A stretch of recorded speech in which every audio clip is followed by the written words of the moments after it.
Bonjour à tous et bienvenue dans cette nouvelle vidéo.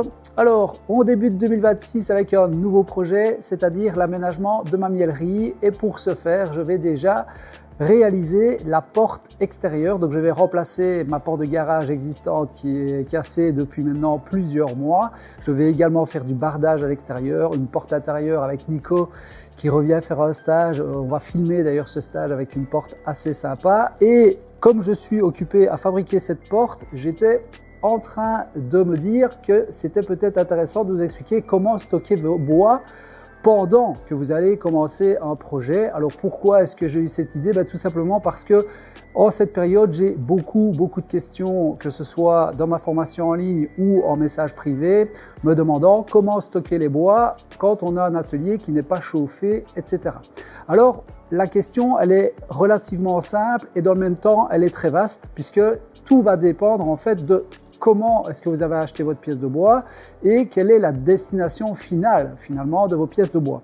Donc il faut bien comprendre que si vous allez acheter des plateaux ou une boule d'une essence peu importe particulière, il va déjà falloir déterminer son taux d'humidité au départ. Donc est-ce que c'est un bois qui a été séché au four ou est-ce que c'est un bois qui a été séché à l'air? Puisque le taux d'humidité final de ces deux bois ne seront pas pareils. Un bois qui a été séché au four va se retrouver aux alentours des 8-9% de taux d'humidité. Par contre, un bois qui a été séché à l'air va se situer aux alentours de 15% de taux d'humidité. Ça peut redescendre à maximum 12% de taux d'humidité s'il est stocké en intérieur, mais vous ne pourrez pas descendre en deçà.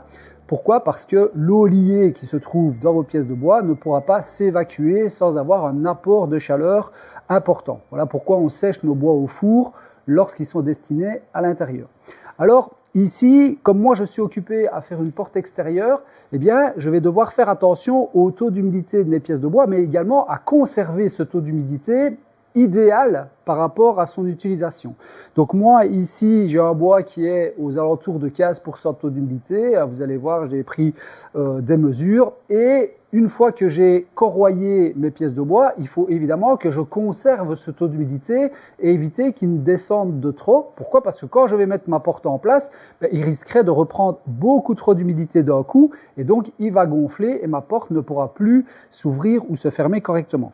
Donc pour ce faire, qu'est-ce que je vais faire? Je vais tout simplement stocker mes pièces les unes contre les autres. Souvent, on nous explique que lorsqu'on a corroyé nos pièces de bois ou lorsqu'on a été acheter nos pièces de bois, on doit les mettre sur des épingles pour laisser aérer nos pièces de bois. Ça, c'est vrai, mais dans le cas où on veut faire descendre le taux d'humidité de notre pièce de bois ou mettre notre bois à l'équilibre par rapport à notre atelier. Donc, il faut bien garder ça à l'esprit. Soit vous avez acheté un bois qui est à 8% de taux d'humidité, qui est destiné à l'intérieur et votre atelier actuellement il n'est pas chauffé, eh bien dans ce cas-là, vous allez devoir stocker vos pièces les unes contre les autres.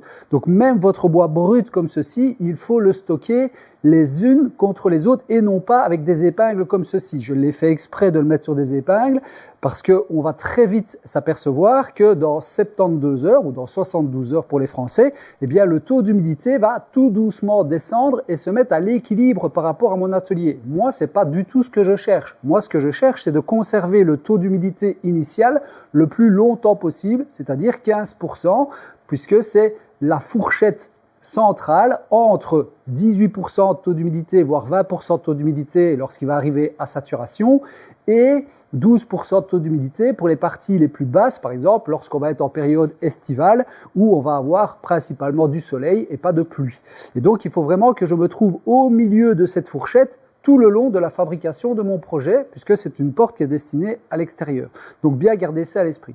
Et donc pour revenir à ce que je disais au départ, eh bien vous devez stocker vos pièces de bois les unes contre les autres à partir du moment où vous voulez conserver le taux d'humidité du bois tel que vous l'avez actuellement. Ça veut dire que si vous avez un bois qui est à 8 ou 9% de taux d'humidité, que ce bois est destiné à du mobilier par exemple, et que votre atelier aujourd'hui est à 80 ou 90% de taux d'humidité, et qu'il fait très froid, eh bien dans ce cas-là, vous allez stocker vos pièces de bois les unes contre les autres et surtout pas l'aérer. Pourquoi? Parce que là, alors il va pomper de l'humidité et contrairement aux bois qui ont été séchés au four, il pourrait passer et aller au-delà des 10% du taux d'humidité, ce qui voudrait dire que dans le temps, vous ne pourrez plus redescendre à 8% de taux d'humidité et les risques de mouvement ou de déformation de vos pièces de bois va être augmenté puisque lorsque vous allez l'installer dans un environnement intérieur et lorsque vous allez chauffer en hiver, eh bien, votre pièce de bois va vouloir redescendre légèrement et le bois se déforme uniquement en séchant. C'est-à-dire que le bois, lorsqu'il va prendre de l'humidité, il peut gonfler légèrement, mais il ne se déforme pas. Par contre, lorsqu'il va commencer à sécher, donc lorsqu'on va amener une source de chaleur, le bois va sécher, et plus vite il va sécher, plus la déformation peut être importante. Alors, une autre question qui est souvent posée aussi, c'est est-ce qu'il faut contraindre ces pièces de bois ou pas? Ben non, en fait.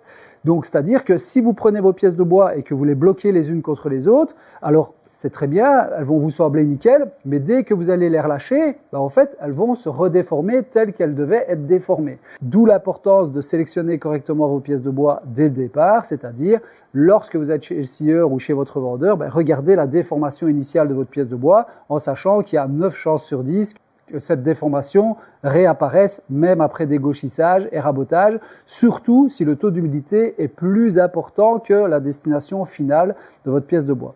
Donc, qu'est-ce qu'il faut retenir de cette vidéo? Eh bien, tout simplement que si le taux d'humidité est adapté, vous allez stocker vos pièces de bois les unes contre les autres. Si le taux d'humidité n'est pas adapté, eh bien, vous allez pouvoir aérer votre pièce de bois pour que vos pièces de bois se mettent à l'équilibre par rapport à l'environnement dans lequel vous allez les travailler. J'espère que c'est clair. J'espère que cette petite vidéo vous aura un petit peu éclairé sur la manière de comment stocker vos pièces de bois pendant la fabrication d'un projet. Je reviens assez rapidement, soit avec des petites vidéos comme ceci, style explication. N'hésitez pas d'ailleurs à mettre dans les commentaires si ça vous plaît ce genre de format. Et puis après, je vais revenir avec plutôt des fabrications puisque je suis occupé à faire cette porte que je suis occupé à filmer. Donc a priori, vous devriez voir les étapes de fabrication de cette porte de garage un petit peu originale. Voilà. Je vous souhaite à tous une bonne journée ou une bonne soirée en fonction de l'heure à laquelle vous allez regarder cette vidéo et je vous dis à bientôt pour de nouvelles aventures. Salut, salut!